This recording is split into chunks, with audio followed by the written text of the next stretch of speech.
اعوذ باللہ من الشیطان اللعین الرجیم بسم اللہ الرحمن الرحیم۔ انسان کی نجات کا واحد راستہ یہ ہے کہ وہ توسل کرے۔ کس سے؟ حضرت امام زمان اجل اللہ تعالی فرجہ شریف سے توسل کرے۔ یہاں ہم واقعہ آپ کی خدمت میں نقل کرتے ہیں کہ حضرت نوح علی نبینا و علیہ وآلہ السلام سے پہلے حضرت ادریس علی نبینا و علیہ وآلہ السلام ایک نبی ہوا کرتے تھے۔ خداوند متعال نے حضرت ادریس کو اپنی قوم پر، جو ان کی قوم تھی، ان پر مبعوث کیا تھا، اور حضرت ادریس وہ ہستی تھے جنہوں نے اپنی قوم کو فقر سے نجات دلائی۔ وہ ہستی تھے کہ جن کے وجود سے پہلے ان کی قوم کھال پہن کر گزارا کیا کرتی تھی۔ حضرت ادریس نے سوئی تیار کی جس سے لباس بنانا انہیں سکھایا۔ حضرت ادریس وہ نبی ہیں جنہوں نے انہیں حروف تہجی سکھائے، قلم اٹھا کر انہیں باقاعدہ لکھنا پڑھنا سکھایا۔ اتنی جو ہے وہ کرم نوازی کی، اتنی عنایات کی، لیکن قوم حضرت ادریس کا مذاق اڑایا کرتی تھی، تمسخر کیا کرتی تھی۔ اور جب حضرت ادریس اس قوم کو اللہ سے ڈرایا کرتے تھے، گناہوں پر جو یہ گناہ کرتے ہیں ان سے منع کیا کرتے تھے، انذار کیا کرتے تھے، تو یہ لوگ تمسخر اڑایا کرتے تھے، مذاق کیا کرتے تھے۔ ایسے میں حضرت ادریس اپنی قوم سے جو ہے وہ ان کو نفرین کر کے وہاں سے چلے گئے۔ ایسا ان پر اللہ کا ایک قہر نازل ہوا کہ 3 سال تک مسلسل بارش نہیں ہوئی۔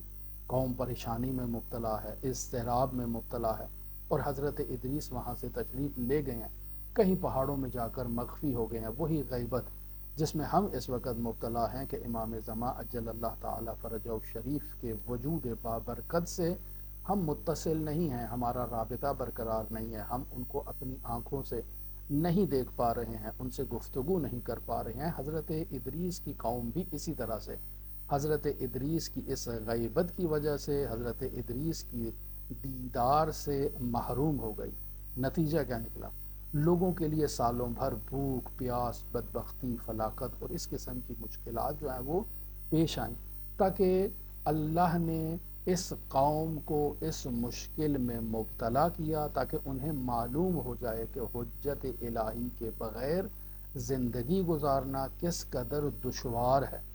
لہٰذا جب اس قوم نے اضطراب کو محسوس کیا تو سب نے مل کر اللہ کی بارگاہ میں فریاد کی، توبہ کی، استغفار کیا۔ خداوند متعال نے اس قوم کو معاف کیا، ان پر برسات رحمت کو نازل کیا، بارش نازل ہوئی، اور اللہ نے حضرت ادریس کو حکم دیا کہ وہ واپس اپنی قوم میں آ جائیں۔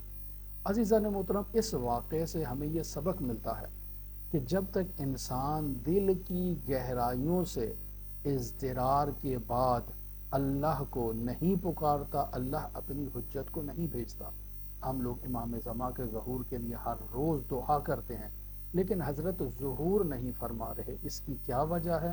اس کی بنیادی وجہ یہ ہے کہ ہم پکار تو رہے ہیں، لیکن ہماری پکار میں وہ اضطرار موجود نہیں ہے، وہ قرب موجود نہیں ہے۔ اور جیسے ہی ہم نے اس اضطرار اور اس کرب سے اللہ کی بارگاہ میں امام زمان کے ظہور کے لیے دعا کی تو یقیناً خداوند متعال حضرت کو اذن ظہور دے گا اور حضرت ظاہر ہوں گے اور تشریف لائیں گے۔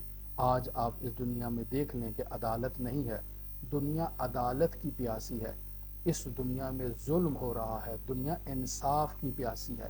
لہٰذا جب تک انسان اس ظلم کو اپنے وجود سے محسوس نہیں کرتا اور مضطر نہیں ہوتا اور اس اضطرار میں امام زمان کو فریاد نہیں دیتا، نہیں پکارتا، امام زمان تشریف نہیں لائیں گے۔ لہٰذا ہمیں اپنے وجود میں اس اضطرار کو لانا ہے۔ جب ہم مضطر ہوں گے تو حضرت تشریف لائیں گے، اور حضرت کے تشریف لانے سے ہماری یہ مشکلات ختم ہوگی۔ دعا گو ہیں خداوند متعال منجی عالم بشریت امام زمان کے ظہور میں تعجیل فرمائے اور ہمیں حضرت کے اصحاب و اعوان و انصار کی فہرست میں شمار فرمائے۔ اللہم صلی علی محمد و آل محمد وعجل فرج قائم آل محمد۔